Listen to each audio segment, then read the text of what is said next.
दोस्तों, आज हम सीखने जा रहे हैं इंटरनेशनल लेबर ऑर्गेनाइजेशन के बारे में, जिसको आईएलओ भी कहते हैं।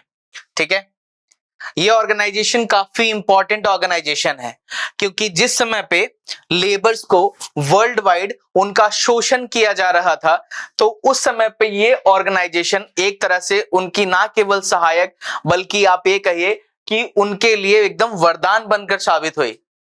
इस ऑर्गेनाइजेशन का मूल काम है कि लेबरों का बेसिकली शोषण होने से रोके, मजदूरों का शोषण होने से रोके, उसके लिए नियम कानून सही बनाए।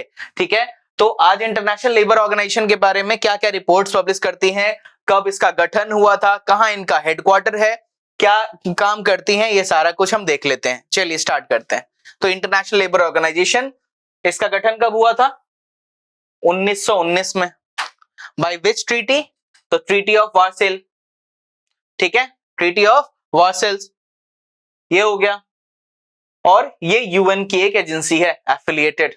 ठीक है, बाद में ये स्पेशलाइज्ड एजेंसी बन गई। कब? 1946 में। याद रखिएगा, ये इंपॉर्टेंट इसलिए है क्योंकि India one of the founding members था आईएलओ का। समझ रहे हैं? तो ये काफी इंपॉर्टेंट ऑर्गेनाइजेशन है।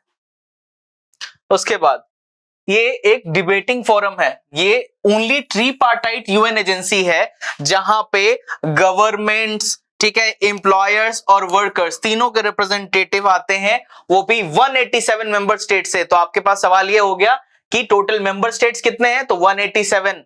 क्वेश्चन ही क्वेश्चन है सर, कहीं से भी क्वेश्चन आ सकते हैं। और जीके जीएस में कहते हैं ना कि अंडर द सन कुछ भी आपको पढ़ना है वो जीके है। तो ये भी एक बहुत इंपॉर्टेंट फोरम है, न्यूज में रहता है और न्यूज में है इसलिए इसके ऊपर आपको पढ़ना है। ठीक है, तो 187 मेंबर कंट्रीज हो गए। ट्रीपार्टाइट एजेंसी है कि ना केवल एक बस यूएन के रिप्रेजेंटेटिव्स है, नहीं, वर्कर्स के भी हैं, यानी बेसिकली एम्प्लॉयर्स के भी हैं और एम्प्लॉइज के भी हैं। समझ रहे हैं?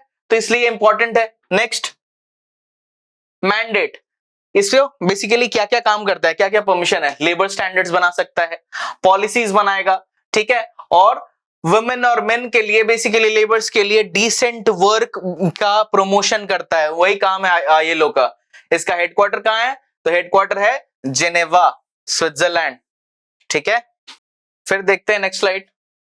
क्या है अचीवमेंट्स? आईएलओ को ना नोबेल पीस प्राइज मिल चुका है 1969 में। बहुत बड़ी अचीवमेंट है। किस लिए मिली थी?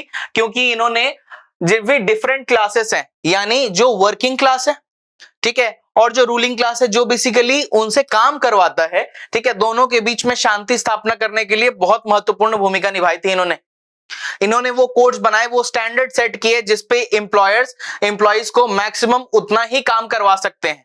और एम्प्लॉयज के भी सर्टेन राइट्स तय किए कि ये नहीं कि दिन भर बैठे हुए यूनियन बाजी कर रहे, ये भी नहीं, आपको काम भी करना है। और हाँ, एक क्लासिफाइड तरीके से, एक अच्छे तरीके से, उसी तरीके से काम करना है कि आपका एक्सप्लॉइटेशन भी ना हो, यानी आपका शोषण भी ना हो। ठीक है, तो ये चीज है। ठीक है, decent work, justice for workers, ठीक है, और टेक्निकल असिस्टेंस प्रोवाइड करने के लिए डेवलपिंग नेशंस में इनको मिला था, आईएलओ को क्या मिला था? Nobel peace prize. ठीक है, लास्ट, आईएलओ कुछ रिपोर्ट्स रिलीज करती है। यूपीएससी में या एसएससी में हम देखते हैं कि इन पर डायरेक्ट सवाल आ जाता है कि ये रिपोर्ट कौन सी ऑर्गेनाइजेशन ने पब्लिश की है।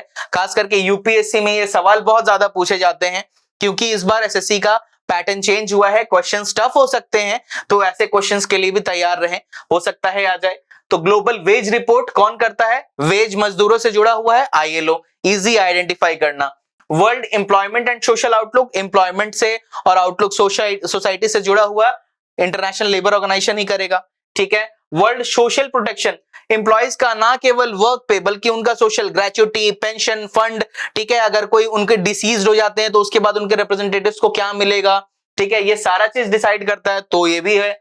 और world of work report, world में कितना काम हो रहा है, ये सब। तो ये सारी चीज मिला के बनती है आईएलओ की पूरी जो जितने रिपोर्ट्स पब्लिश करते हैं, क्या काम करते हैं, ये सब मैंने आपको बताया। तो अगर ये वीडियो अच्छी लगी हो, अगर ये आपकी जानकारी को बढ़ाने में सक्षम रही हो, तभी इस वीडियो को लाइक कीजिएगा और हमारे चैनल को सब्सक्राइब करना मत भूलिएगा। धन्यवाद।